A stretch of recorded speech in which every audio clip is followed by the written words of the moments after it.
Yep, okay. Good morning, no, good afternoon, you beautiful people. So I've got a booming voice. I'll let the sound guys figure that one out. Guys, welcome to the Committing for Nature event and COP26. I know that I'm speaking to a few of you in the room, that people have come from a very long way for this event. So a big thank you to everybody who's made the journey here. A big thank you to everybody who made it through the 3 lines of police to get in the front door. Apologies for that. Our timings with the protests, of which apparently there are 12 protests today, by the way. So it could get noisy in here at some point. They're all convening and marching past. So yeah, I'm really, really grateful that everybody is here. And at the front of one of the marches that's just coming down, Susan Aitken, the leader of Glasgow City Council, she's going to move from the front of that march and come in, kick down the front door here, march in here, and keep us company as we endeavour to explore a really critical and important subject with each other today. The vast majority of the people in this room, I think, are real geeks for this subject. And I suppose I would say in the last kind of 2 weeks or so of being engaged in some of the pre-COP and the COP events and listening to the stuff that's happening, there is a really significant mandate building for this work. And there are some real benefits in those of us who are doing the work, spending some time with each other, as simple as that. Spending some time with each other, learning from each other, listening deeply for each other, and in a world where we've all been physically separated, just being in each other's company and finding that congruence that will enable us to move forward with that greater clarity and greater velocity and greater efficacy. And so how we're going to run today, we've taken an extra half an hour off the beginning here to allow people to get through and you guys to get to know each other a bit more. We are going to spend a next chunk of time just setting the scene. So we are going to hear initially from Scott, who is going to explore kind of the role of cities as nodes in a wider system. So what does cities themselves, what is the role that they play? And the fact that they are deeply interconnected places where the challenges are accelerated and are much larger, and there are places where we can learn and do work and move the transition forward. We will hear after that from Max Hislop, who has the problem of planting 18 million trees, or I suppose the great honour of planting 18 million trees in Glasgow. He planted the first one this morning. But there are massive challenges for those of us, and there are city leaders in this room. There are really big challenges, those of us making those bold tree planting targets, about how we go about doing that, both initially and over the long term. How do we maintain that effort? How do we finance that effort? And how do we activate an entire generation of stewards to engage in that process? And we will then hear from the magnificent Gillian, who is one of the most positive, enthusiastic, entrepreneurial, place-based humans I've ever met. She works in Glasgow City Council, and she's one of these humans that just understands all the problems and the intricacies of them. And we'll be unpicking some of that with her.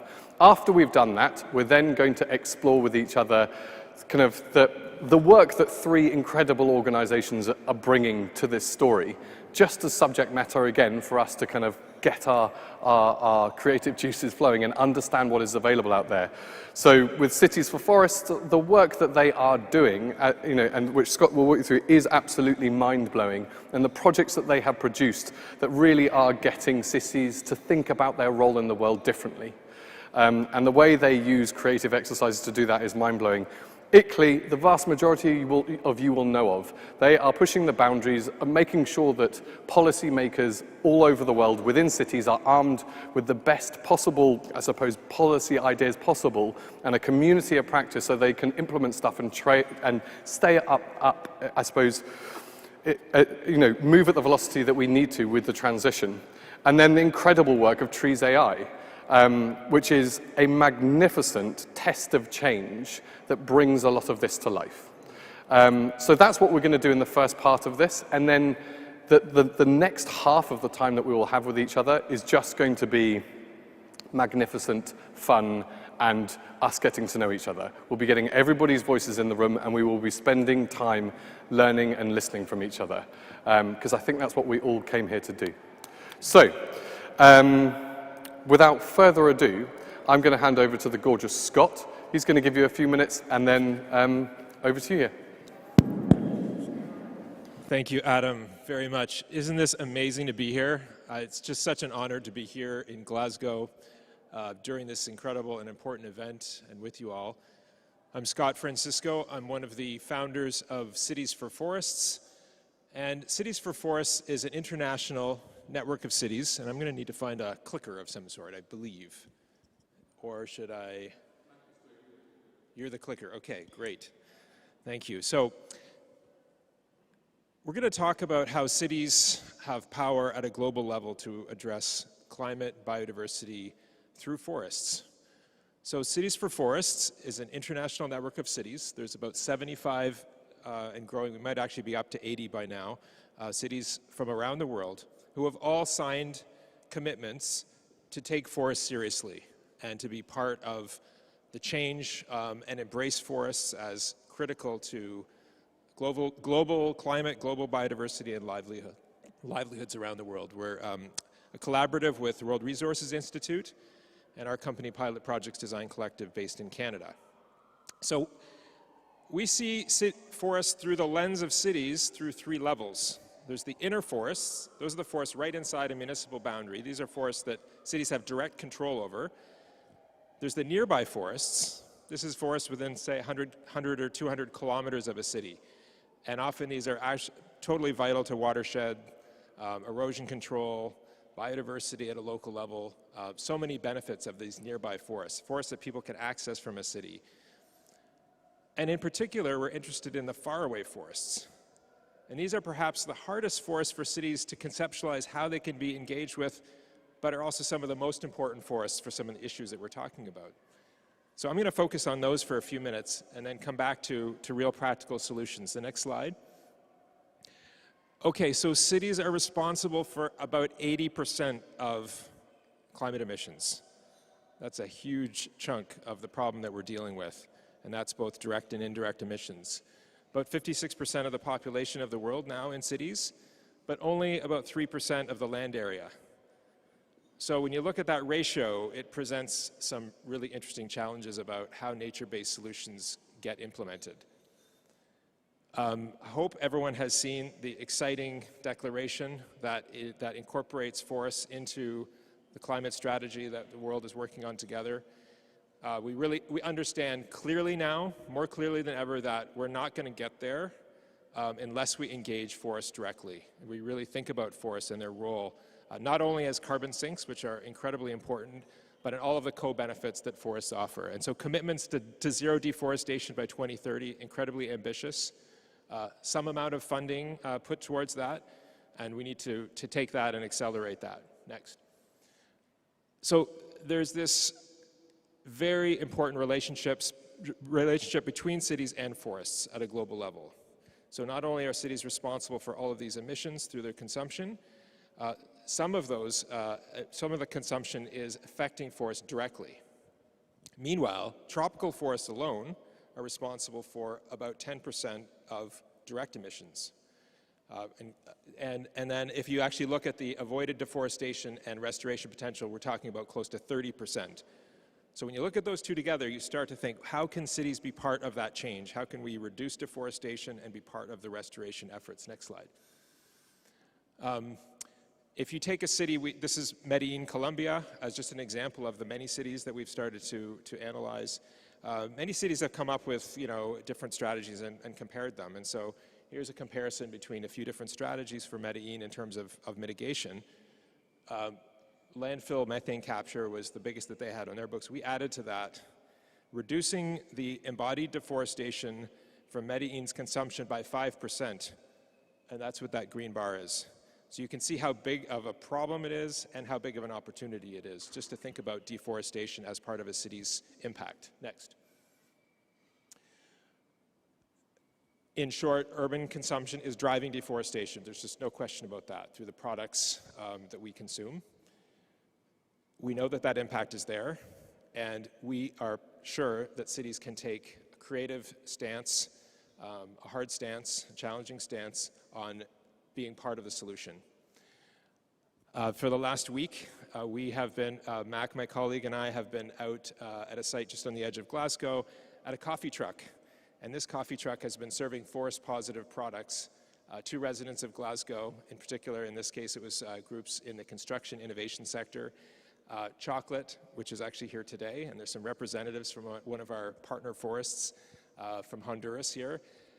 There's all kinds of products that we're consuming that can be part of a solution, including timber. And so there's that suite of products is something that we want to bring to the table to cities, as well as many other strategies for cities to engage residents, policy change, and be part of that solution. So I'm going to end there, and then I'm going to come back with further details in the next session. Thank you so much. Thank you so much. Round of applause, please. Right. Max, up you come. What we're going to do is Max and I are going to perch our bums on the backs of these chairs so that we get a tan from the light that's here. Yeah, and I just, if it's okay, we'll just have a wee chat about the work that you're doing, because it's extraordinary. Your mandate is extraordinary. I don't know how the hell you got there. Maybe a bit about that, because you're planting 18 million trees. What was the journey like, Max, to get to the point where you managed to convince the city to do that? Well, I guess the starting point is that, or the first point to say is that 18 million trees isn't a number that we just plucked out of the air. Mm-hmm.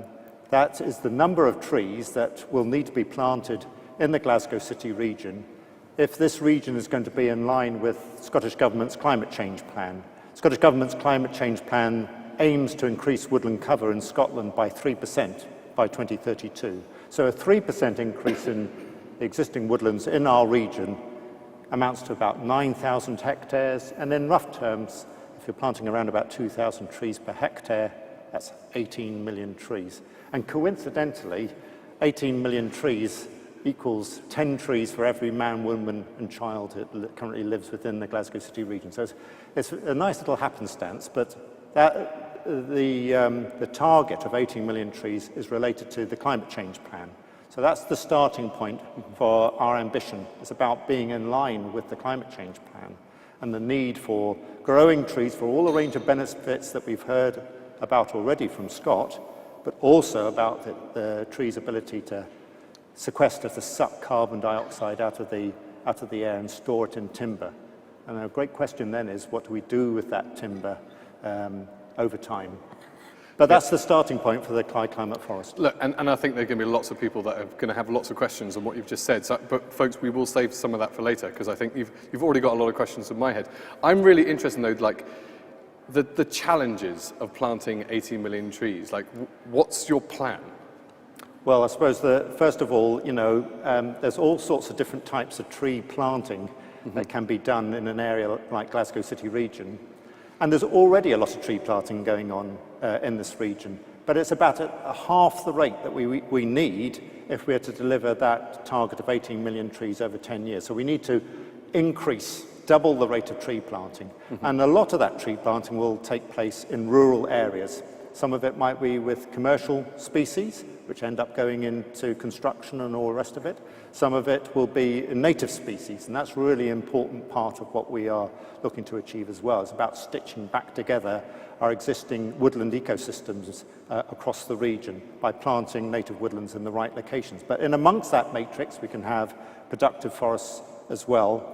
And then the final element, the bit that we call canopy, out of our canopy connectivity and carbon alliteration, the canopy element is about planting trees in urban areas. And I think that's where my interest in Trees AI really connects, because of those 18 million trees, about 1.5 million will have to be planted in the urban parts of the city region. If we are to increase urban canopy cover from its current level of around about 16.5% up to 20%. And 20% is recognized as a good starting point if we want to have resilient urban areas in the face of climate change. So we're aiming to increase canopy cover across the urban parts of our region to 20% over the next 10 years by planting around about 1.5 million trees. But those trees aren't the same as the kind of trees that we'll be planting out in the countryside. They tend to be different species for a start, but they're much more expensive. It's much, much more expensive to plant urban trees and much, much more difficult to plant urban trees, to find the land to put them in, whether it's in a street or in a bit of vacant and derelict land or in a park and so on. There's a lot of complication associated with planting those trees. And there's no mainstream funding source for those kind of trees. So Scottish Forestry provide forestry grant scheme planting for rural areas. That's all great, and it will help in delivering our target of 18 million. But that scheme will not really apply to the urban tree plantings. So the question is, we all know that urban trees are great for so many things. They deliver a whole range of benefits. How do we recognize that value and get people to help to fund the delivery of those 1.5 million trees? It might be that those 1.5 million trees cost as much as all the other trees that we need to plant in the region. And currently there's no source of funding for that. And it's not just the cost of the trees, of course.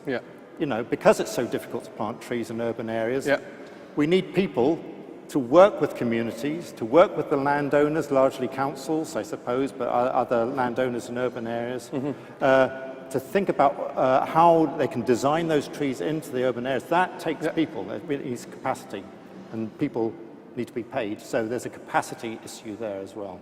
So there's layer upon layer of complication about creating urban forests at the kind of scale that we need to do in the Glasgow City region at the moment. So what I'm picking up, Max, is that you have managed to convince a city to plant 18 million trees, yet you're like, so much of this just isn't worked out. And it's just like, hats off to you, because we need people like you doing that.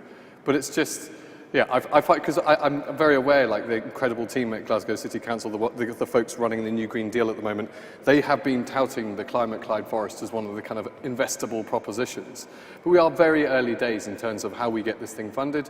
As you said, we're very early days in terms of the complications around land and the price of that land and the ownership of that land, and then ultimately stewardship. Ultimately, how do we look after them? Max, like, hats off for getting us this far, and I think everybody in this room are here to help you. So I think that's I suppose the essence of this event, is just like there are endeavors out there that will aim to really help us address some of the stuff that's coming up, get involved in the work, but it will require a community of individuals like this to help us unpick it. Max, thank you so much. You're an absolute star. Max will be available like in later sessions. So if you've got questions for him, write them down, because you will get the chance to ask him later. Thank you so much, Max. You're a genius. Right, Gillian. Let's perch awkwardly on these awkward bottom each. It's just not going to work. I'm just using it to rest my bottom on, and my bottom isn't quite resting on it, so it's a bit strange. But I'm going to go with it. So hey ho. And I love the way that Max he's got a soundtrack being provided by the folks on the. Hopefully they'll give you one as well. And they're chanting for you, Gillian. Gillian's on stage. Right, Gillian. Yes. Right. Let's you know so much. I'll have to be honest, like our team, we work with you quite often, and the amount of knowledge that you download to us sometimes can be a bit overwhelming. Like, you know, but there's so much diamond information in there. There's so much incredible, and it does take people like you with that nuanced information about how cities actually work and what are the things that have, I suppose, stopped great initiatives happening before in the past. Succeeding, but I think as a starter for you, you speak beautifully about the place-based approach to this work. Like, give the room some of your magic. Brace yourself, folks. She's off. Are you ready? Am I going to have to shout louder than the campaigners? I'm going to talk about a place-based approach, because that's what you'd expect from a planner. That's nothing new. Planning has been doing that for over 100 years, and I will mention Patrick Geddes because I have to, because I was trained in Edinburgh, and he talked about live, work and play, or the right people in the right place at the right time. And then if you think about Jane Jacobs in the 60s, talking about New York, but she said, if you don't like a place, why would you fight for it? So what makes a space into a great place, and why would you care for it? So there's a movement in planning in Scotland that's saying about place-based approach. We've started talking about the work that we're doing about being a place-based approach with a nature-based solutions lens. But in the last 8 weeks, we've started flipping that and saying, actually, the next iteration of our development plan should be a place-based approach using nature-based solutions to create a climate-adaptive city. Now, that means that every move that we make is a nature-based solution. We have to use that thought process because at the minute, anything that's seen as green is seen as a financial liability on the books. It's seen as a negative asset before we even start. And it's seen as something that's nice to have. Whereas if you want to build a building or you want to build a bridge, it has a value, it's mortgageable, and you can raise money against it. It also means that people can raise money against the vacant derelict land and blight communities by doing nothing because they're using the mortgage asset from that VDL to build something in London or Dubai or Sydney or somewhere else because they're just using that as a financial asset. So what that means is any move we make, whether it's building, whether it's doing something in a space, we should look at a holistic solution that takes account and takes people with us. And my simplistic term is to say, we should do no harm to the social cohesion or the community. So take the community with you, whether it's a community of humans or nature and habitat. Do no harm to the health and well-being, again, for the humans or the habitat as well. Do no harm to the environment, the biodiversity and the economy all at the same time. It's not good enough anymore to just do something for an economic reason. If you don't take the community with you, then they're not going to fall in love with that place and you're not creating it with them and for them. And it just reminds me, there was a really nice diagram on the side of a wall in Belfast that somebody kind of mentioned the slogan, nothing about us without us. So it is about why you fall in love with a place and why you would work with people to create that place. But what I think is magnificent about that is that I think you're hitting on something that is not...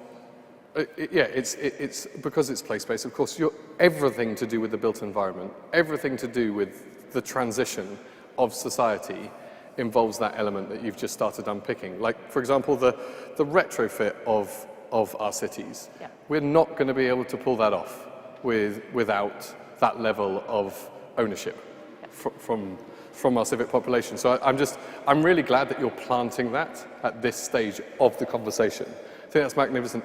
Is there anything else, like any other wisdom that you just want to... So I think in order to be able to do any of those moves, whether it's retrofitting buildings, whether it's reimagining parks, we need spatial data. We need that mapped on the good old-fashioned map, but it's now called a GIS. There'll be a route map for them banging their drums. It will be on a map on Google. We need the data for where we are going with things. So we need people to capture data, whether it's community data, health and well-being, environment, economic or biodiversity, on a spatial map. We need it for everything we need. So it's not about, if you build a building, you need the data about how people feel about the community you're building the building in, what their health and well-being is like, because you need to measure that impact of what your move you're going to make all the way through. So what we tend to do is gather data at the start of a project to tell a funder why we want their money. Then we forget about the data till we've put the thing in, and then they say monitor it and tell us you've achieved, and we go and scramble for data and go, there we go. But actually we need the data from our key agencies like the Forestry Commission, Scottish Forestry as it is now. I apologise, Keith, I'm calling you your old name, never mind. He's laughing at me, so that's good. From the BGS, the British Geological Survey, from the NHS and others, they've all got all this rich source of data, but they don't know we need it and they don't know how we're going to use it, but we need to share it. Because if you can ask the map, if you can say, so we've had colleagues, just give you a very quick example, saying we want to plant trees for carbon capture and we need to plant them beside deprived communities, tell us where to plant them. We've gone back and said, we want you to ask the map, so tell us your 5 or 6 criteria of the type of space you want to plant those trees on. We will run the data and give you a red, amber, green of targets. That will give you your top 10, you'll be able to prioritise. You can go and do the first project, then rerun the data, because you might not need to do the other 8 or 9, you might only need to do 5 to hit, or new ones will pop up, because people move, habitat moves, and things change all the time. But also, we want to be holistic and multifunctional. So we don't want somebody planting trees, for instance, that's then going to screw up the sustainable urban drainage and make somewhere else flood more. We want to use the tree planting to work with the flood alleviation, to work with the heat island, to clean the air, to give kids somewhere to climb, to let them learn about trees, to tell their stories, etc. Gillian, I love having you on stage. Like, Gillian is available for chats for human beings who need to explore more stuff like this at any time, and she's freaking amazing. Gillian, thank you so much. You're worth your weight in gold. Cool.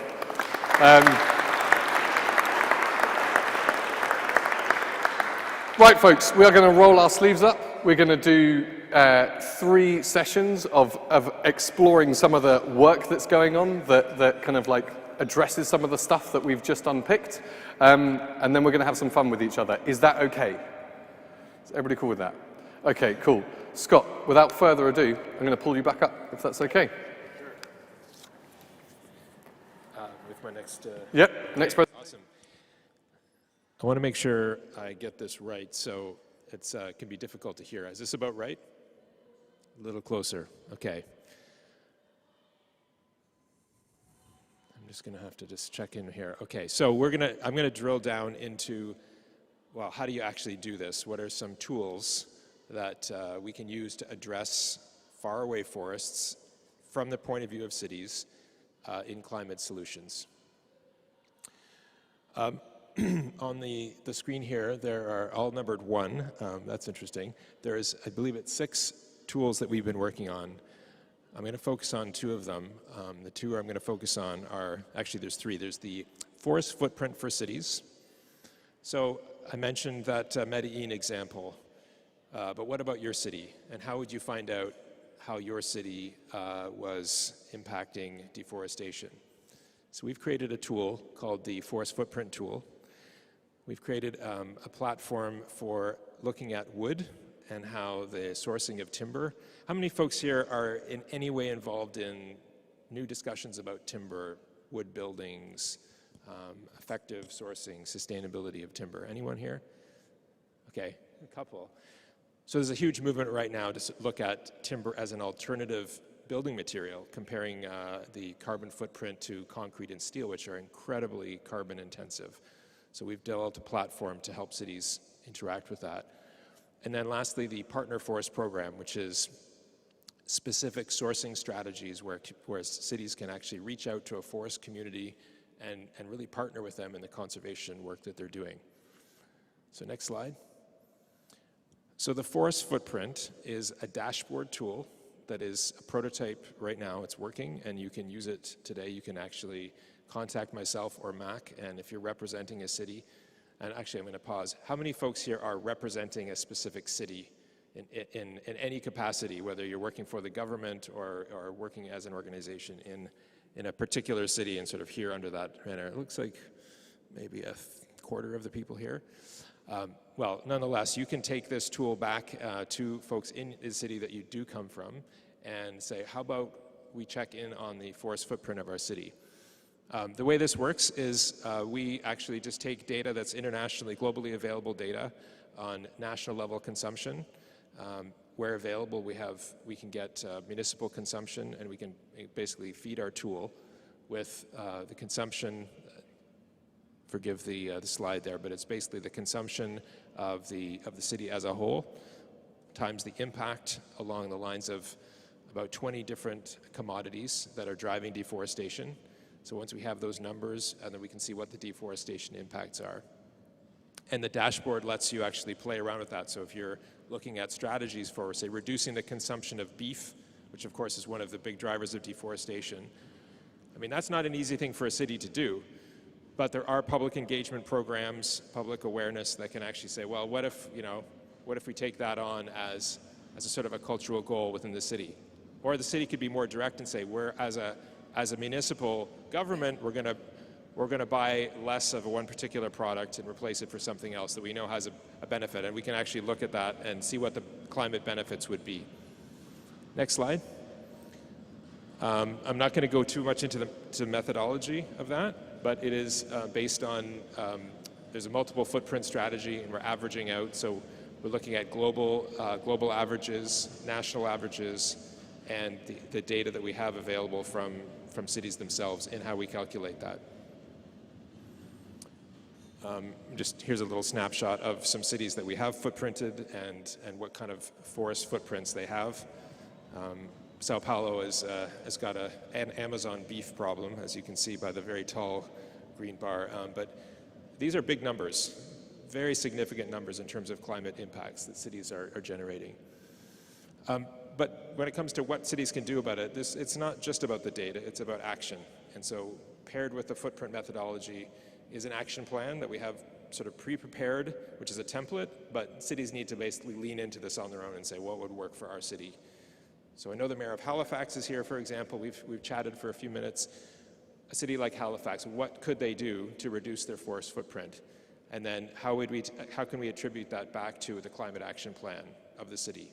And so we have that data, and we can actually help cities match those impacts with their climate action plan. Next. The Partner Forest Program gets even more personal. Vidal and Jody, raise your hands. Right here in the front row. So Vidal and Jody have come from Honduras just a few days ago to join COP here in Glasgow. And they work with not only a chocolate factory, but cooperative of local people and indigenous people in the forests of Honduras who are growing natural forest-grown cacao. And by doing that are actually saving that rainforest, because they're generating livelihoods that are an alternative to clear-cutting forests for beef production, for other crops. And so this is just one example, but an amazing example, and please try their chocolate, of how a partner forest, like the folks in La Mosquitia in Honduras, can be brought into a relationship with a city. And it's really cool. Like, cities love cool stuff. It's about creativity, it's about art. How can you actually leverage that cultural potential to do something cool and make that partnership happen? So there's tons of products, rubber, coffee, timber, ecotourism, forest climate credits that can be brought into that partnership relationship. Next slide. So we envision a world map that looks like this but growing, where every major city in the world is partnered up with at least one tropical forest community to demonstrate the benefits, the co-benefits. And it's about exchanging those benefits. It's about sharing knowledge. It's not a one-way, we buy the product and sort of say goodbye, just compare the price. It's about establishing long-term relationships for our mutual survival. So try to imagine with us that world map where every city is drawing a line to some kind of community forest initiative.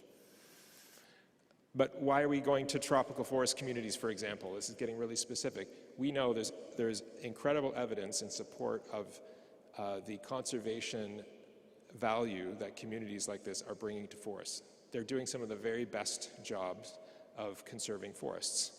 So if we care about tropical forest conservation, which the Glasgow Declaration is prompting us all to do, we know that we can go to these communities and get some of the highest bang for our buck. And in many cases, we can do that while benefiting ourselves at the same time. So that's the mutual benefit we're trying to encourage. That's the Partner Forest Program. So matching up leading cities from around the world with some of the best community forest enterprises. And as I was saying, we spent the last week with a little demonstration of that with our Partner Forest coffee truck. It will be at the Glasgow Landing all next week, so please come and have some amazing chocolate, coffee, vanilla from Ugandan forests, Brazil nuts from the Peruvian Amazon. Try it out, it's amazing. The coffee you're drinking today is from some of our partner forests. So let's be part of that. Next slide. Again, we're trying to put that front and center in the city. So this is an example of the French National Library in Paris, which has a big wooden plaza outside, but that wood doesn't have a story attached to it. It's not written on the planks. So for us, it's about writing the story of these relationships into the city infrastructure so that that relationship is visible, exciting, and really part of who the city identifies with. One of our programs is called the Brooklyn Bridge Forest, so working with New York City. This is over a 10-year period where we're looking at the refurbishment of the Brooklyn Bridge and where New York City is going to get the timber from to refurbish the kilometer-long boardwalk that crosses between Brooklyn and Manhattan. And we recently won a competition for reimagining the Brooklyn Bridge. The new mayor was elected just a few days ago, Eric Adams, and he's a supporter of the project and of rainforest conservation. So we're very optimistic that this will be implemented within the next few years. And we've got a few others with cities that we're developing, and we'd love to talk to anyone here about a partner forest program. Very quickly, the last program is called Sustainable Wood for Cities. Cities buy a lot of wood. It's not just for these new mass timber buildings. It's for small infrastructure that adds up. It's park benches, it's terraces, it's boardwalks along canals. So every time a city buys wood, there's an impact to a forest. Is that impact positive or is it negative? Because it can be both.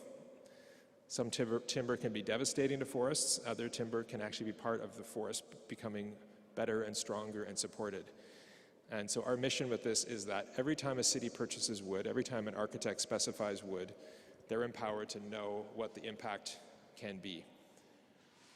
We take what's called a pathways approach. So we know that there's many different ways of getting wood. There's recycled and reclaimed wood. There's wood from local forests. There's even wood from inside the city, harvested from trees that would otherwise be thrown into, chipped and basically thrown into the trash. And there's large-scale forestry. So recognizing those different approaches, we've created an evaluation system. It's a bit hard to read, but along those pathways that can be added together, you can include certification, social forestry, the selection of species and grade, where the wood is coming from in the world, and the strategic choice of a location to source that wood, reusing wood, the efficiency of it. So all of that is layered together, and that provides a system for evaluation to maximize the benefits of wood sourcing. You're going to hear more and more about wood as a climate negative or climate neutral building material, and we cannot decarbonize our cities unless we address the built environment. We're building our cities in concrete and steel right now, and I ran up the numbers a couple of weeks ago for Africa. Africa's population and urbanization results in a number of 450 million new housing units that will have to be built in cities alone in the next 30 years. 450 million new homes. And if you do all of that out of concrete, we're cooked, literally speaking. I mean, that's a climate killer right there. So we've got to come up with ideas and have cities take the lead in decarbonizing the built environment. We've put the system to the test here in Glasgow already with a small refurbishment of a small famous restaurant called Battlefield Rest. We've used it to evaluate some park benches in a botanical garden outside of Philadelphia. And several of our cities are actually using it, so invite you to take part in that. So hopefully when we get to the table, I'm going to circulate around. If anyone's interested in these topics, sort of wave your hand. I'd love to join your table for discussion and see if we can dig into that. Thank you so much.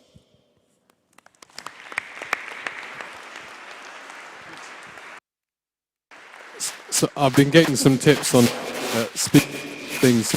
Is that? So hopefully it's not too. Maybe I just.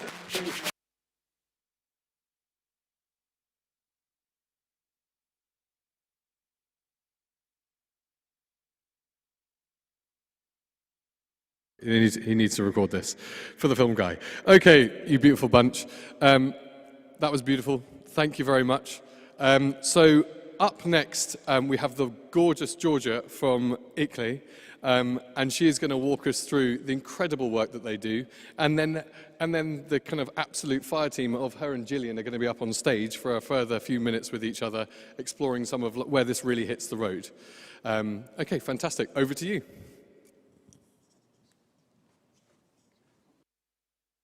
So Adam gave me the choice where I wanted to speak from, and this beautiful venue, this amazing room, I could not miss the opportunity to speak from the podium, so I hope you don't mind. I'm staying up here for just this. So Adam already mentioned I'm from ICLEI, Local Government for Sustainability. In particular, I'm here from the European Secretariat of the organization. And as you might know, ICLEI is the focal point for the local governments and municipal authorities constituency within the negotiation process.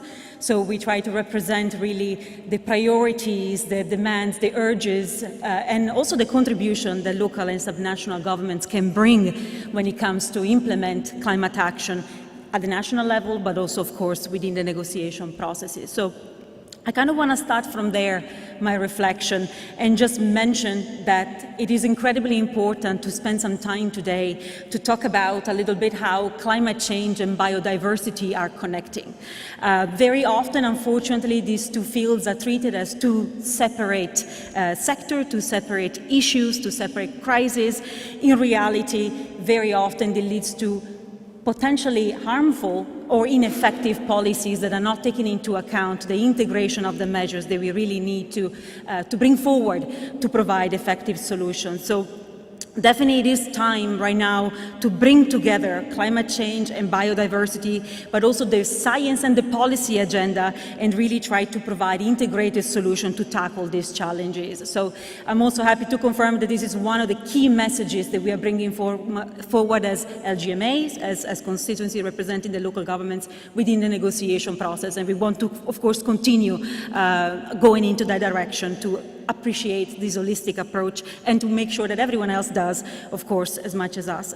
The other positive thing about this is not only the type of advocacy that is being done, but also the fact that this COP is providing us with quite an opportunity to showcase as much as possible how cities and subnational governments are implementing on the ground measures that are impactful and spearheading solutions and innovation themselves. So I think this is also quite encouraging when we're talking about the type of situation in which we are finding ourselves and the incredible challenge that we are facing. So in particular, what you see here on the background is one of our 5 pathways. As an organization, we have 5 integrated pathways that are supposed to provide sustainable solutions on the local and urban level. And as part of the biodiversity, of the nature-based solution pathway, as you can see, we are really trying to connect as much as possible to issues that relate to climate, but also to try to look into a perspective that looks into, for example, inequalities and how to respond to issues that could be supported by, for example, more social innovation and reduction of inequality. So try to bring in together the environmental, the social, as well as the economic aspect, of course. And cities are indeed a wonderful place where this can be done, where we can really set ourselves on a path to live in harmony as much as possible with nature, and to really support also this development in terms of inclusiveness of our citizens, and in the appreciation and they can actually bring forward in enjoying their own territory, their own society, their own place where they live. So I think these considerations are come at a good time also, when there is not only a demand that is coming forward, but also some positive outputs that have been unraveling in the past period. So if you can go to the next slide. One important aspect that I want to mention is the recent adoption of the Edinburgh Declaration. This is a declaration that is the main document that recognizes and formalizes the role and the contribution of subnational government within the Convention on Biodiversity, which is a parallel process to the COP for Climate that we are witnessing these days here in Glasgow. The important thing about this, and you can of course just scan the QR code and find out more about the declaration itself, what is important about this process is that it is not just an opportunity to raise concern about the situation in which we are funding, but also to really push forward for national governments and other subnational governments to join this effort in trying to connect this dimension of biodiversity with the climate challenges and all the other crises that we are facing at the same time. Going forward on another positive note, I think it's interesting to see how slowly but steadily this idea of integrating policies is actually coming about and coming together. One example is the recent European Union Biodiversity Strategy, but also in practice, for example, seeing how investment is increasingly being made in research and innovation around the support to cities when it comes to nature-based solutions. So now, talking about nature-based solution, what I would like to share with you, it's one solution that has been developed by ICLEI in collaboration with with a number of partners, in particular the Nature Conservancy, but also the International Union for Conservation of Nature. And it's an initiative that has other imminent partners, such as, for example, the Sisyphus Forest, and we have the pleasure to host the event here with them today. And the main idea of Cities with Nature is really to fund a community of practice that can strengthen this collective ambition that we all have to mainstream nature in regions and in cities. So as part of the offer and as part of the possibility of joining this community, Cities with Nature also provides access to a free online platform for cities to really showcase, but also share practices while they are also learning from their peers in their journey towards sustainability. So if you can go to the next slide, please. Yeah. So the Cities with Nature is offering really the opportunity to enhance, to find better strategies to enhance the value of nature around cities across the world. So cities that are joining this specific process can gain access and insight in multiple tools that are already made available and multiple resources. All of them are targeted to improve nature in different urban areas. They can stay up to date with current affairs on nature-based solutions, so learning a little bit more about what's new, what's going on in this field, but also learn about best practices and examples that are being implemented in cities and regions across the world. So you can access, of course, more information at the bottom there. You can find the link. If you can go to the next slide, just to give you an idea about the community that is now Cities with Nature. So it's a global community, as I already mentioned. We have around 190 cities that are now joined fully, and the number is luckily growing, and I hope that there will be more also in this room that very soon will become part of this family. And we have, let's say, we have cities involved in 58 countries all over the world. So you can see there the different regions in which we are active, and you can see there is a variety of spaces where you can learn and you can really investigate how these solutions are being rolled out. If you can go to the next slide, please. Thank you. So what you see here is the city profile that each city has within the platform that I already mentioned. So the idea that we had was to have a clean look and feel, a user-friendly feel. And the idea was to make sure that we can have a good representation through an interactive and intuitive profile, the different features of the cities that are available. So you can find an overview, and you can have, of course, also the opportunity of exploring the journey in which the cities has been embarking, and also to monitor the different resources that they have developed or that they have been using, so that you can also have an idea about what they are doing on the ground. You can fill in, of course, there is an electronic form that can be filled in by the cities themselves, but now we have also made available the option of uploading everything via QR code, so it's even it's not even that much work, so I really encourage you to think about joining, and of course also showcasing all of your different activities that you're doing. So zooming in into the journey in particular, the journey tab that you can see there includes, if you can go back, thanks. I'm almost done. If you can see the journey tab. It's a pathway. It wants to showcase the pathway that the city is taking. So there are several options that a city can choose from. They can follow all the different pathways or pick just one or do them at a different time. There is a nature pathway that is looking into how to enable and implement nature-based cities. The second one is really to look into how to manage alien species, for example. And then a third one that looks into, for example, growing street trees and urban forests, so different options. There is a tab on commitment that you can see over there, and I will talk about it very shortly, but in a nutshell is really the type of selected actions that each city that is signing up to be part of the Cities with Nature is actually committing to. And then finally, of course, the about, where you will find more information about the city itself, but also a nice statement, a strong statement from the city political leader. If you can get to the next, please. Yeah. Of course, we have a couple of features that are also trying to keep our community as engaged as possible. The first one is a continuous update on news. So we have, of course, regular and live updates quite often. We also use social media as much as possible to keep in touch with our cities and to really showcase what is happening on the ground when it comes to nature-based solutions. You can go to the next.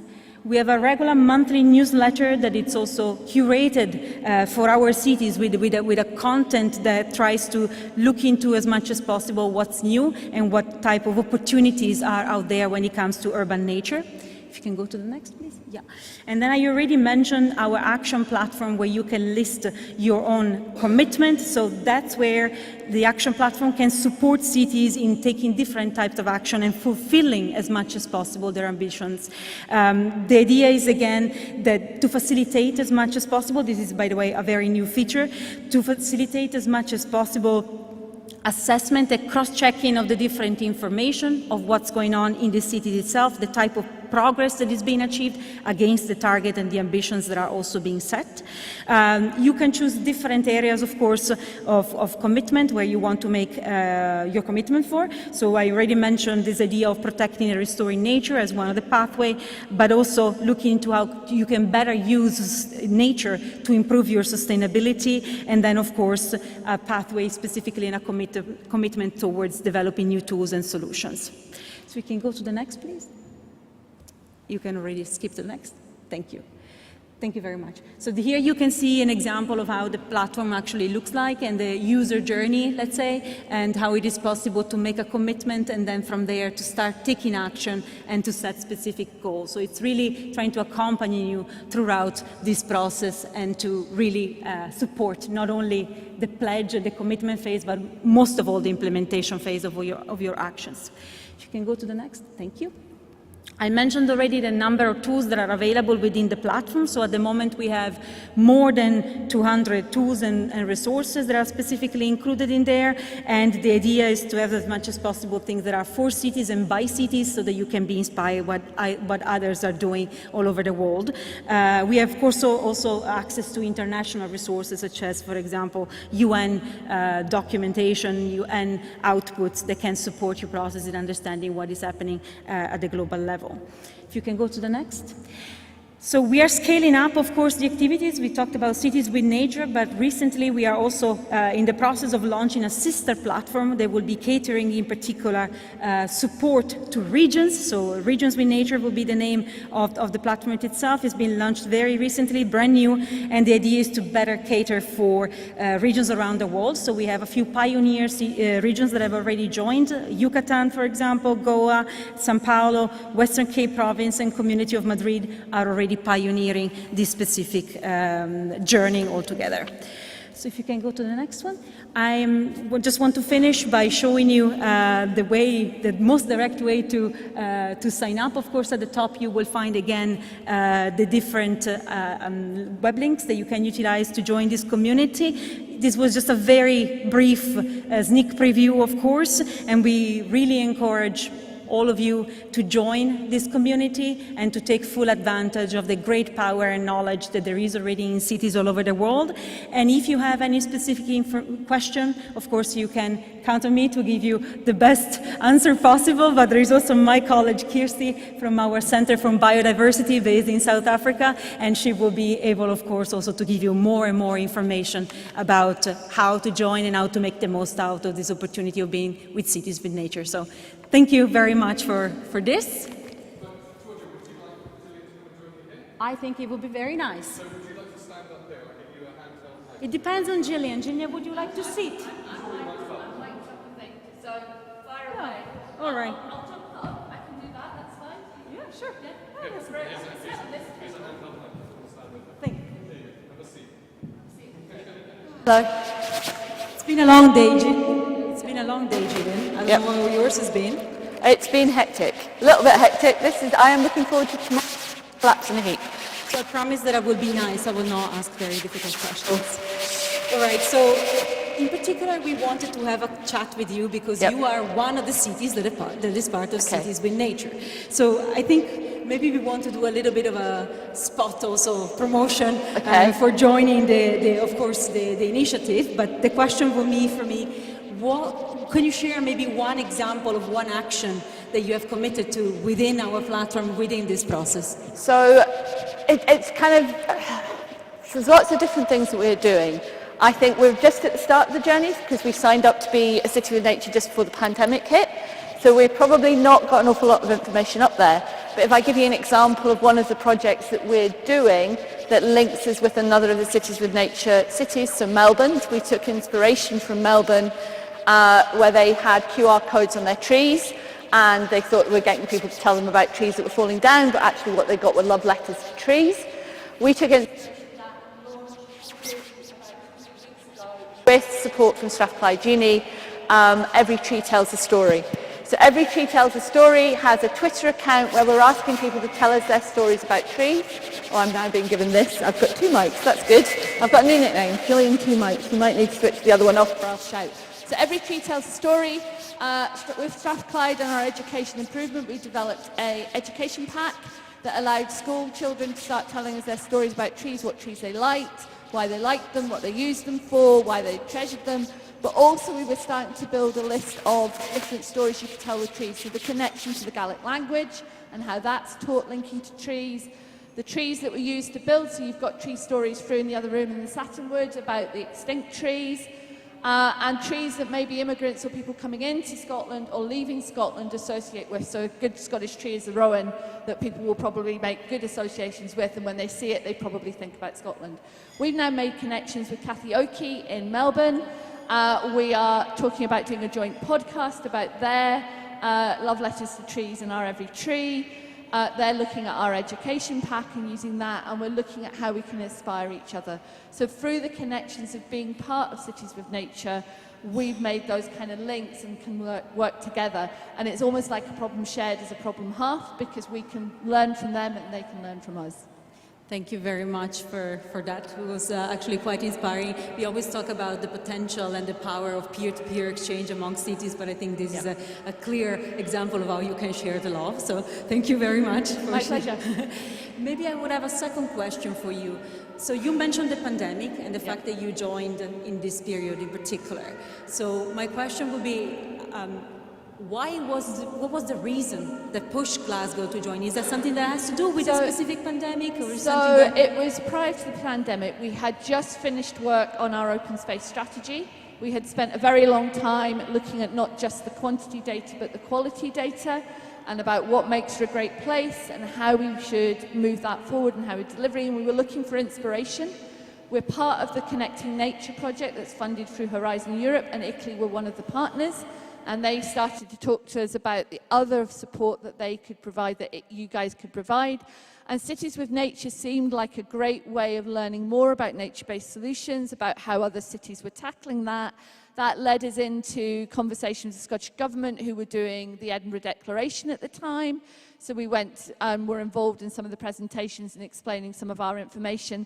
And it just seemed like a no-brainer that if we were a city with nature, why wouldn't we join and collaborate with others to shout about it from the rooftops and to learn from them and to help others learn from what we're doing as well? That's very inspiring, and I think it's also a nice offer to everyone else. You mentioned your discussion with the Scottish Government. I think one of the interesting items throughout this development of policy, be that biodiversity, be that climate, is always the importance of really also having this vision across level, this multi-level governance, how we call it in our jargon, very much. So thank you also for bringing that up. Maybe the last question that I would have for you is, we discussed a little bit about what pushed you to join. We discussed a little bit about what Cities with Nature is actually offering. What is Glasgow expecting now? And what would you tell other cities that might consider joining? So I think we're expecting to still learn. Everybody doesn't have the solutions to everything. There's always new ideas, there's new ways of working, there's new ways of collaborating. And it opens up opportunities because Scotland's trying to be outward looking. So we want to collaborate with other cities, not only within the British Isles, whether that's Ireland, Scotland, England, Wales, etc., but also with our European partners and partners across the world. The world has got smaller because of the pandemic. You may hate Teams, but it means you can have a conversation with a team somewhere else in the world. So I have had conversations with planning teams in other parts of the country where I've got up early and they've gone to bed late, for want of a better description. And it's allowed us to have those conversations. We haven't got a perfect solution. We will never have a perfect solution. We can also learn from our failures. So if we try something and it fails, we can share those lessons as well, and some other city might have an idea of why it failed and how we could make it better the next time. Thank you very much. I think we don't have one solution, but we have many valuable ones that indeed can be shared. You didn't answer my question, though, about what would you tell another city that wants to join? I would say that it's always better to get a warm hug from a whole load of other cities, that you're in it with them, you're not going alone, that whilst in Glasgow we might talk about a Glasgow problem, it's actually a problem that other cities face. And it's better to talk about your problems and share and collaborate to get your solutions than try and do it all on your own. Thank you very much, Gillian. And I hope this warm invitation has reached most of you and that we can count you very soon among the Cities with Nature community that we have. So with that, it's everything. Thank you, Gillian, and I will get back to Adam.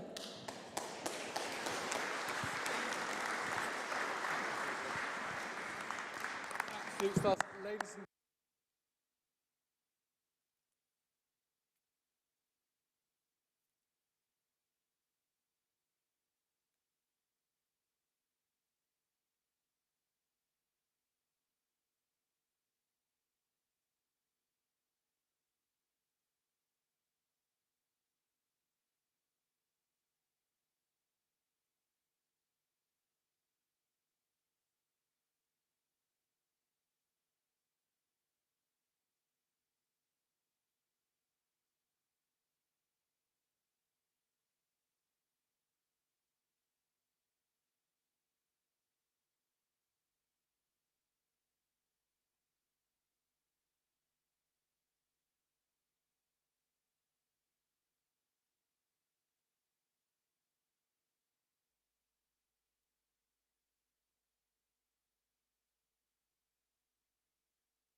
Check 1 2. Check 1 2.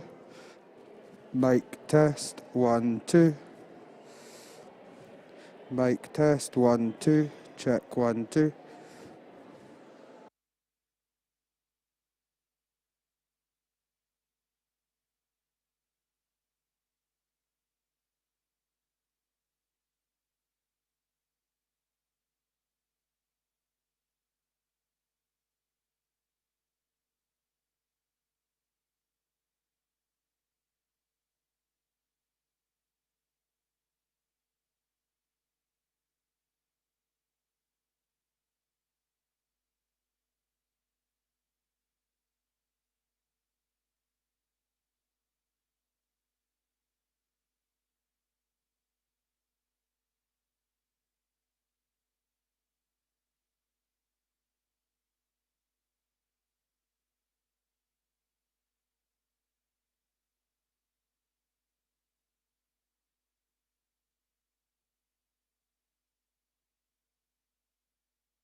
Mic check.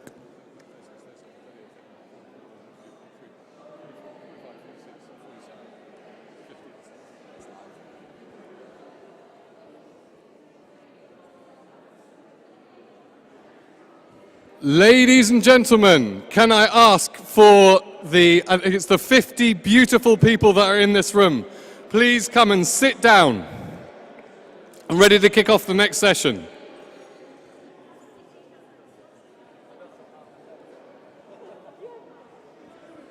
Bums on seats, folks.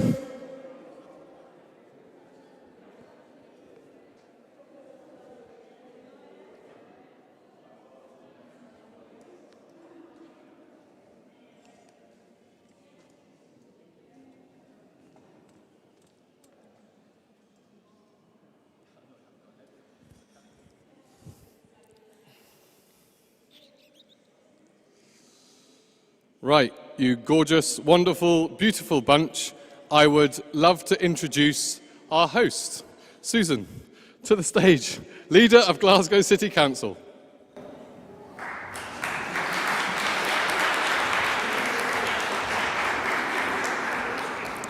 Thanks very much. It's a pleasure to be here, to be able to join you this afternoon. I'm sorry I wasn't here at the beginning of your event to welcome you properly at the appropriate point, which would have been the beginning, but I was on the climate march with approximately 100,000 other people, not entirely sure how many, and then I had to dry off slightly after that. But I'm very glad to be able to join you now and to just say a few words. First of all, to welcome you properly to Glasgow and to our subtle and understated city chambers, our host city zone, where we have a real focus on local climate action being delivered by non-state actors and by subnational governments, whether it's city level, municipality level or states and regions, because we're very clear that that is where the real action is taking place.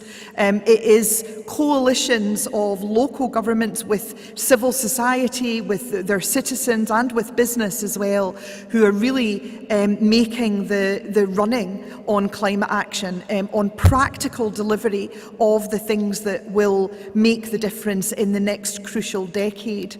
And one of those things, of course, is nature-based solutions, it's biodiversity, and it's trees.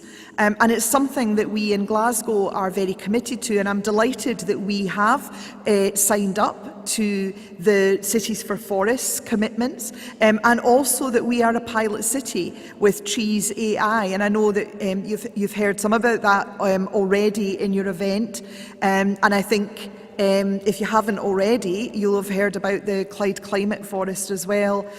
So I'm not going to go into a lot of detail about the whats of what we're doing, because you'll probably have heard that.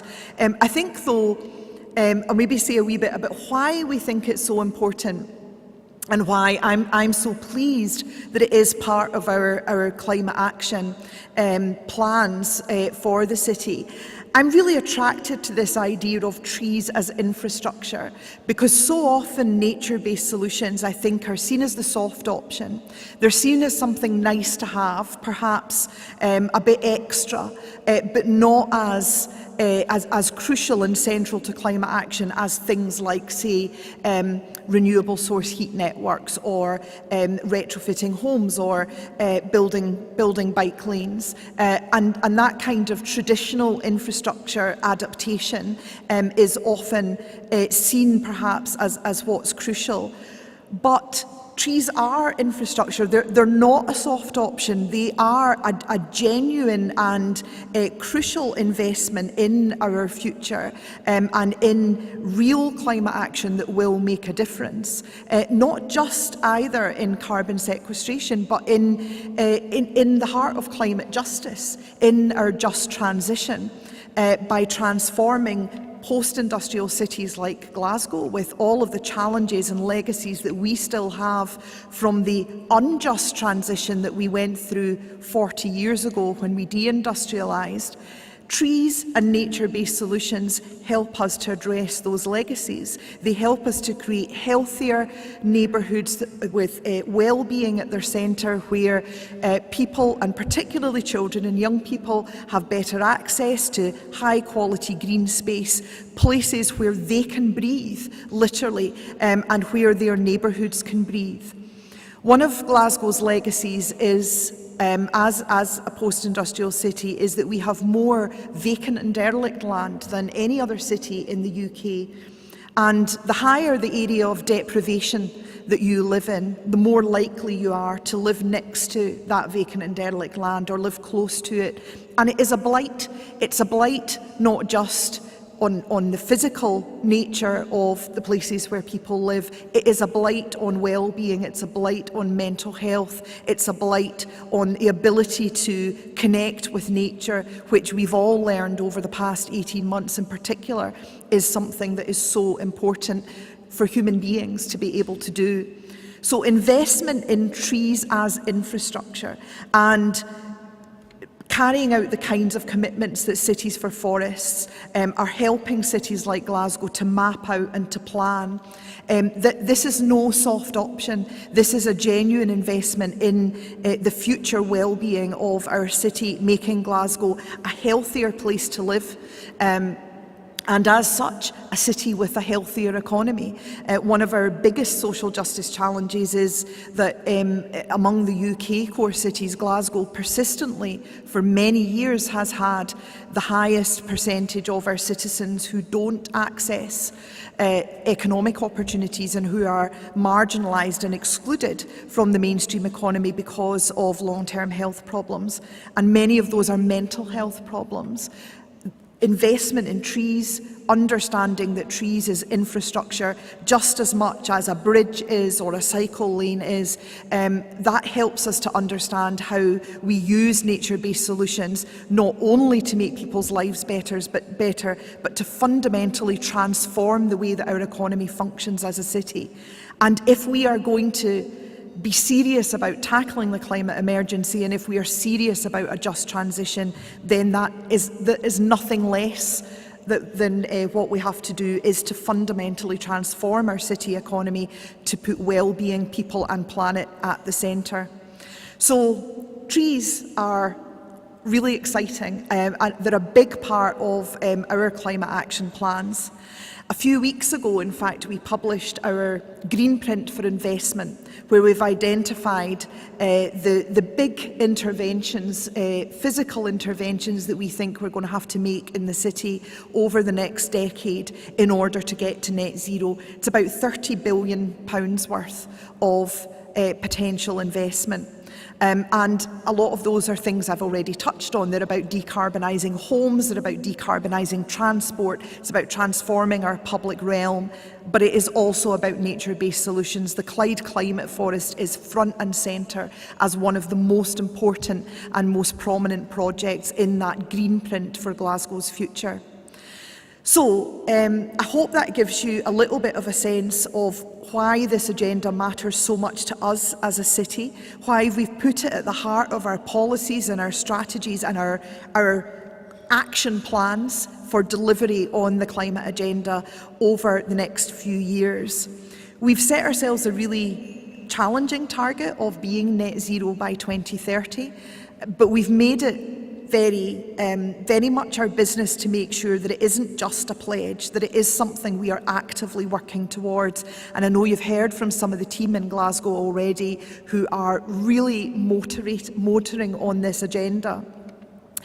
The opportunity to host COP26, to welcome the world here, is giving us a once-in-a-lifetime chance to accelerate that work, it helps us understand what we need to do. Our view is that if you can have that level of ambition in Glasgow, then you can have that level of ambition anywhere. If you can get over the challenges of a city like Glasgow and say, do you know what, this is what we are going to do. We are going to set ourselves a task. We are going to be a city where people are able to live sustainable and equitable lives in a net zero city by 2030. That's the mission that we are focused on. If we can do that, then anywhere can. And part of it is going to be planting trees, looking after our trees, but also using our not insignificant buying power as a public authority and one of the largest public authorities, not just in Scotland but in the UK, to look after the trees in the rest of the world as well, to be responsible and ethical consumers of timber and wood, and to make sure that we protect not only what's in our own backyard, but the great forests of the world that are the hope for the future of our planet to such a significant degree. So I'm very glad that we in Glasgow are not only part, along with many other cities and municipalities in the world, of this movement of Cities for Trees, but also that we're able to welcome so many of you here after a difficult journey to this COP26. We are here now. I'm delighted that you're here able to join us, and we've got work to do. So I will leave it at that, and I hope you very much enjoy the rest of your event. Thanks very much.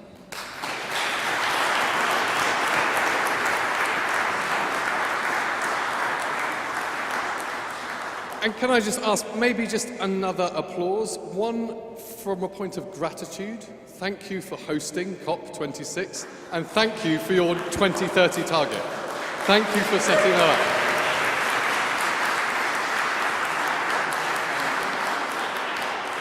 up. It's always magnificent when our leaders speak and there is a deep resonance with the knowledge that exists in the room. It's deeply relevant.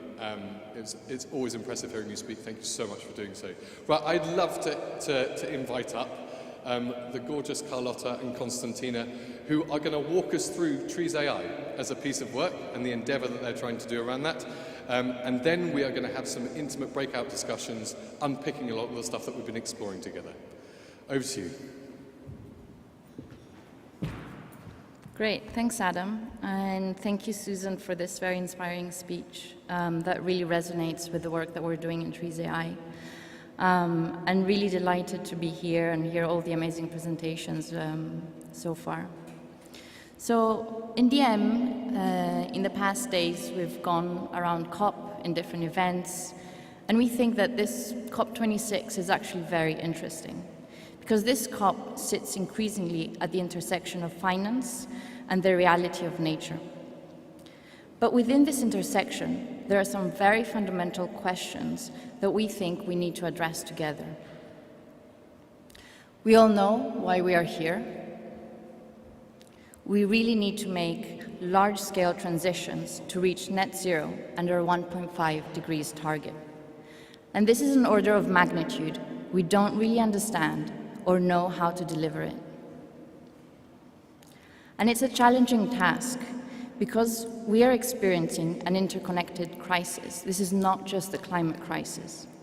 Our urban forests are degrading, our nature is declining, and it's affecting not only the environment, but our health, our social and economic structures. But the problem is not really finance nor capital. Everyone is asking, how will we raise the capital for nature-based solutions? But private capital, on the other hand, is asking, where is the land to plant? Where are the projects to nurture our ecosystem? So we see this gap, and we think that this gap is a stewardship gap. We think that the real question we should be asking is, how will we structure NBS projects? How will we establish urban forests as assets to enable investments? So in reality, the gap we are facing is about how we maintain and steward healthy assets. We have to find a way to maintain, sustain, and steward our urban forests. In this room, I think it is clear that when we talk about urban forests, we don't speak about the simple idea of timber. Neither we reduce forests to the simplicity of carbon. Trees are more than carbon stories. We know that urban forests create multi-beneficiary values. Trees are our companions. In fact, urban trees support and complement our civic infrastructures. As well as sequestering carbon, they alleviate the burden on healthcare services, improve educational attainment, retain rainwater and thereby reducing runoff and flooding risks, and they provide stability amid the climate emergency. So trees are our communities. They are our providers, expert witnesses, economies, data stories, and resourceful ancestors. And Ray, a local tree officer, knows this very well. So to realize this co-beneficiary value, it is not about how we finance trees. It's about how we build the fundamental framework for life itself to thrive. In other words, we have to start organizing the stewardship of our forests. This is not only about how we plant, but also how we preserve, how we maintain, how we restore, also how we grow seedlings sustainably, and how we upcycle trees at the end of their lives.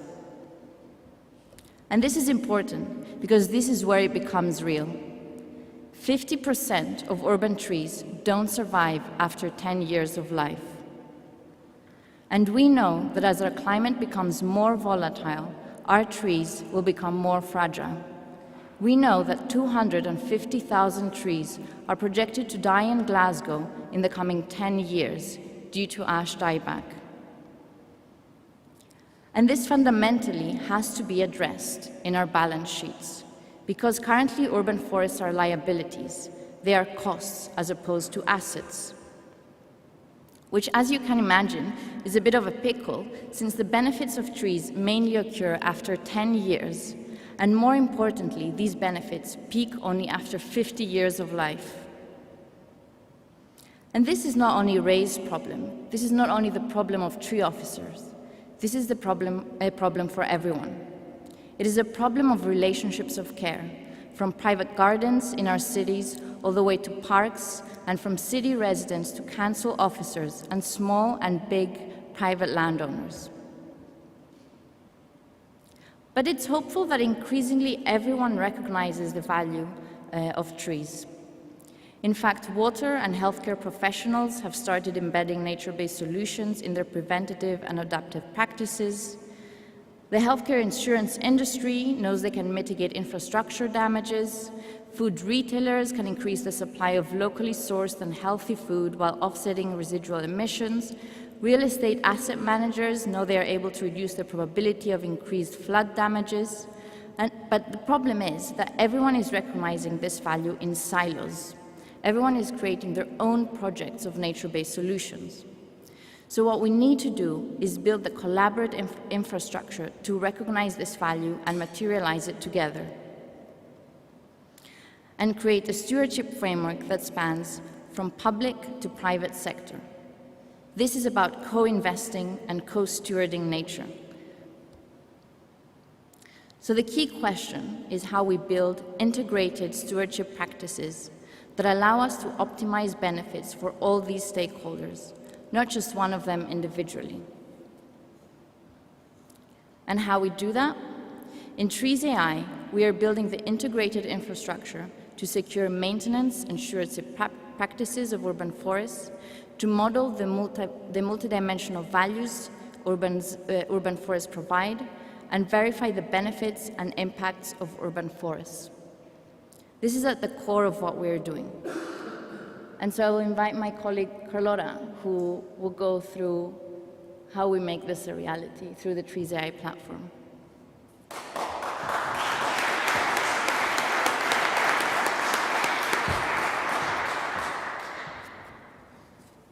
Thank you very much to Constantina and to the rest of this incredible team that has been behind this amazing work. So how do we do that? So trees as infrastructure, or in other words, trees AI. In trees infrastructure, we're building an integrated, So trees infrastructure is a cloud-based platform to support the expansion of urban forests. Our goal is to establish nature as assets with multiple dimensional values to enable investment and sustainability. So first, we are creating the models to understand and capture the multiple values produced by the urban forests. We use scenario and agent-based modeling to understand these multiple benefits. Secondly, we're creating the frameworks to sustain and steward the urban forest. And thirdly, we are creating the monitoring practices to link remote and on-the-ground data to verify the benefits of the urban forest stewardship. So let's dive in on what this actually means. So how do we model the multiple values of urban forest offer us? Well, essentially, Trees AI supports nature-based solutions project developers, or what we like to call nature stewards, by providing a framework to share vital information about their projects. These are things like tree specification, such as the species or the number of trees, ground condition, such as impervious surfaces, project strategies such as planting and maintenance, and project costs. But we know that nature stewards don't always have all of those information. So we are complementing on-site monitoring by building and integrating data strategy to address data gaps. This involves a series of aerial and satellite data sources and APIs capable of capturing both biophysical and contextual data, which we've seen from ICLEI to MAX and to Cities for Forests being such a fundamental part of understanding nature-based solutions. Because what distinguishes nature-based solutions from trees is really their context, right? That's the difference between a tree and a pipe. We cannot put a patent on a tree because every tree is really going to be different according to the neighborhood, the bioregional condition, and so on and so forth, and the political qualities of that space. And so we like to call this the Internet of Trees. So we process raw data points through machine learning models, the one that you can see there at the bottom, to extract tree-specific information that really matters, as we were saying before. So this process is helping us to construct digital twin of the urban forest. And how do we then use this data? We're developing a series of impact models to compute the behavior of trees. So for example, tree growth, biomass estimations, or potential evaporation. And the data we have secured becomes our variable that then plugged into the impact models will give us valuable insights, not only on carbon, but also with retention or quality. And we hope to be able to work with cities, ICLEI and other partners to really start enriching this model. Because what's really fascinating about agents-based modeling is that it's a learning model. So the more data you feed from the ground, the more they learn. It's not a static model, right? It's not like a spreadsheet that you print and it stays there forever. It keeps on learning.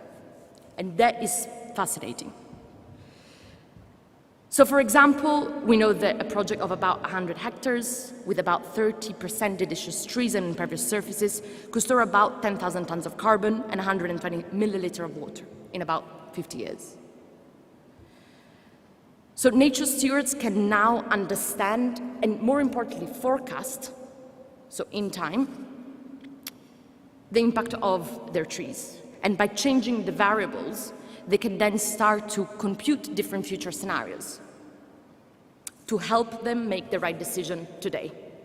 Because really, we understand values over time is so important as the benefits of trees can impact multiple generations to come.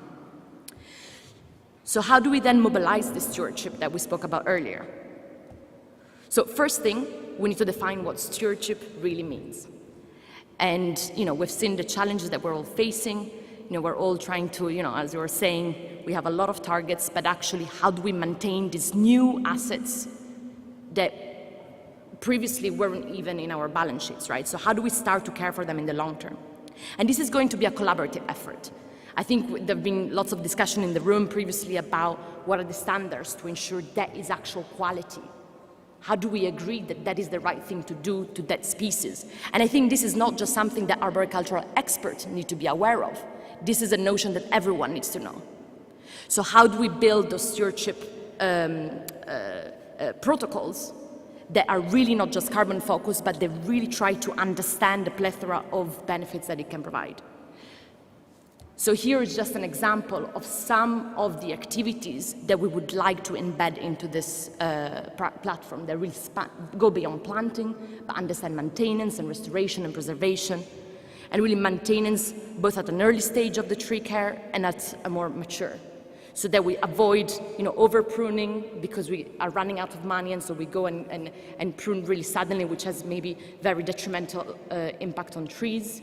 That we really try to get the community involved at the start, like Berlin, for example, did, that linked the rainfall data to individual citizens, that they could go out and actually water individual trees when the tree needed the most. So how do we start embedding all of these actions within what we mean by stewardship? And as I was saying before, it's going to be a collaborative effort to decide and how this is embedded across the life cycle of trees. And the strategies really are the protocols that certify the activities that make the urban forest thrive. And they will be evoking in times as we learn more about the forest. So from early care to strategic maintenance and end-of-life practices. So these protocols are essential to ensure the delivery of benefits and keeping our trees healthy. And this is just an example of some of our initial models that start to showcase quite starkly that by maintaining the forests, we can really significantly change the way trees perform in terms of their carbon performance capacity. And you can see here you have advanced, basic, and no maintenance, and you can start to see the differential value related to the carbon storage. And also, further to that, some of our models have shown that we can avoid significantly seeing our tree dying. And so maintenance has a really, really large impact on seeing, on looking at the statistics that Konstantina was showing earlier, of how do we prevent this death, and how do we focus on actually taking care of making them thrive in the long term.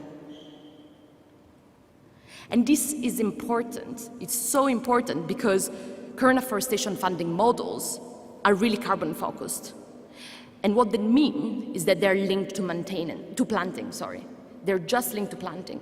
Because at the moment, it's too hard for our current models to prove the impacts of maintenance. That is just very difficult to prove the additionality, and it's very difficult, and it's been shown that it's been a problem with various scandals with various different carbon protocols.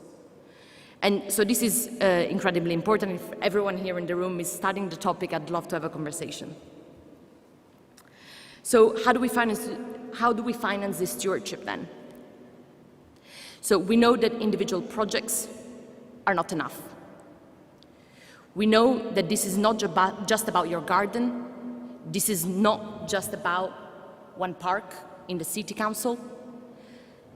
Changing those alone will actually not be enough. So we need to understand this project collectively. We need an ecosystem at a bioregional level.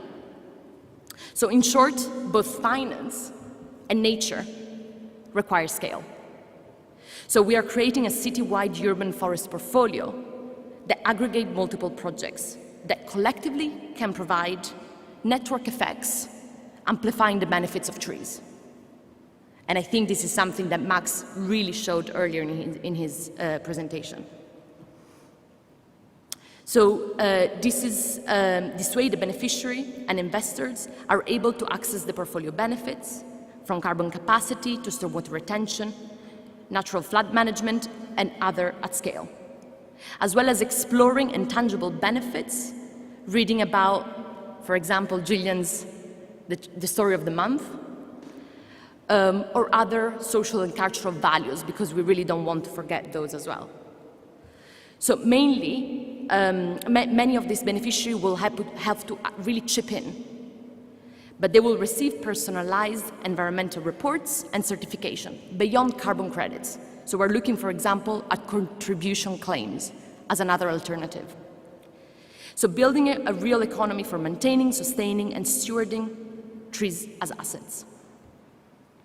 So we're currently working with Glasgow, our pilot city, to make this a reality. And today, carbon, you can see, oops, if I can go back, no? But basically carbon is one of the most bankable benefits, but we know and we recognize that there will be many more in the future. So, and I just wanted to quickly run you through the theory of change of how we're going to build this at scale. And so, firstly, in the first phase, we'll be looking at the current funding that we have available and raise on top of that philanthropic funders, so a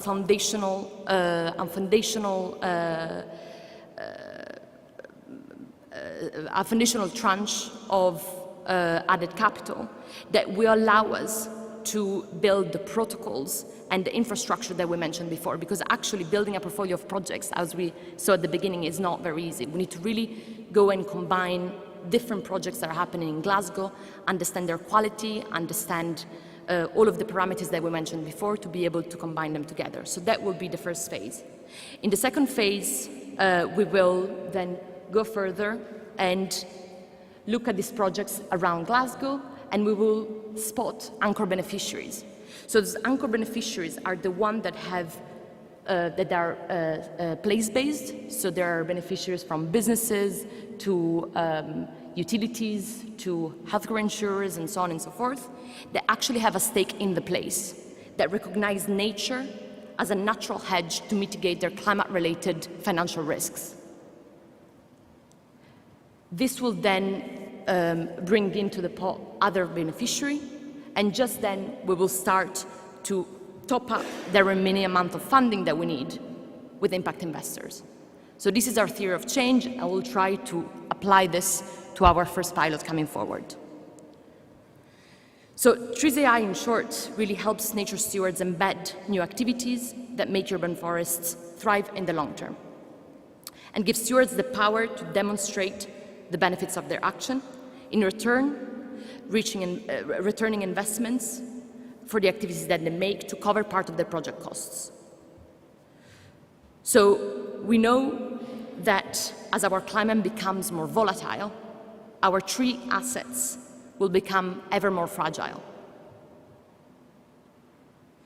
So let's build together the collective projects and activities to make urban forests thrive, to support green spaces and infrastructure for the long term, for the urban forest community, as we believe trees provide environmental co-benefits enjoyed by many, and that should remain.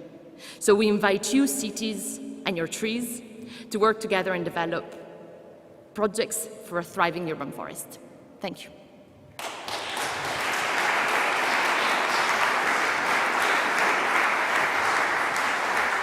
Carlotta Costa, that was amazing. Okay, so folks, what I'm going to do now, and we're going to do this as quite a quick exercise. There are pens and Post-its on everybody's table. Everybody grab a pen, everybody grab a Post-it, or a stack of Post-its.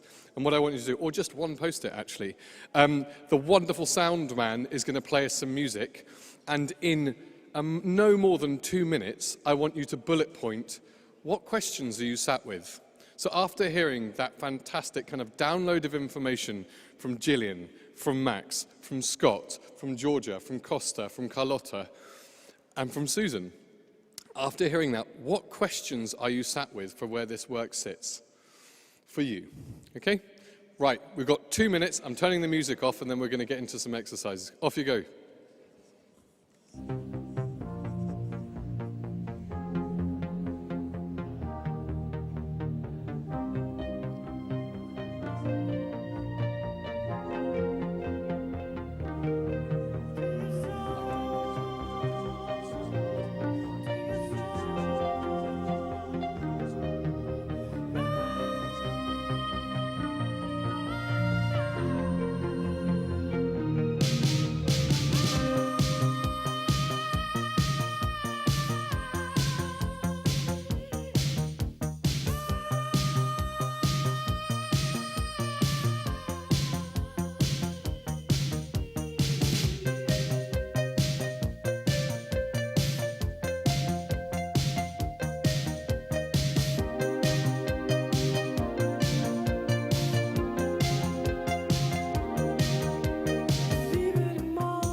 Is that right, ladies and gentlemen? Right, thank you so much for doing that. So what we're going to do now, we have got the best part of 25 minutes left with each other before the guards release the hounds and we get chased out of here. What I would love to do is just create the space for us to have conversations around the areas that we care about most and the areas that have really sparked an interest for us today. So what's going to happen is the gorgeous Georgia is sat at this table here. She's going to host a conversation. So if any of the points that you listed entered the area of municipal kind of climate policy, then Georgia is your person, and please move to that table and join in the conversation there.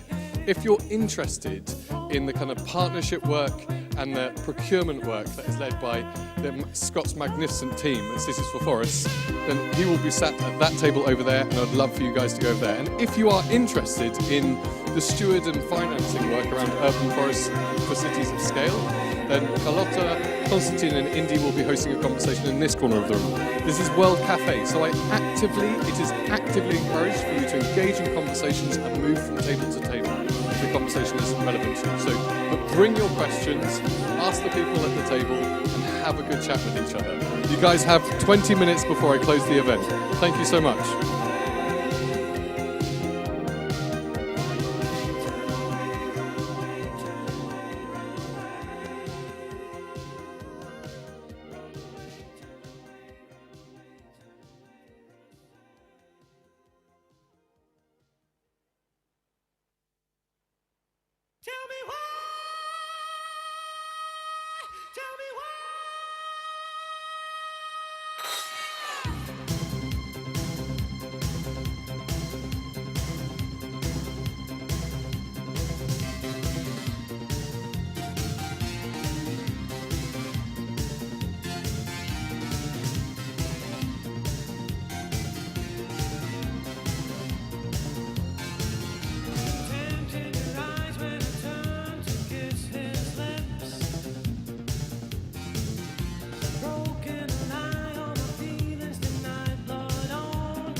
Ladies and gents, I'm sorry to stop your conversations, but I promised the wonderful people that are basically turning around this room every 3 hours, all day, every day during COP, that we would vacate the room around about past. There are some really, really gorgeous pubs and restaurants within 2 minutes walk of here.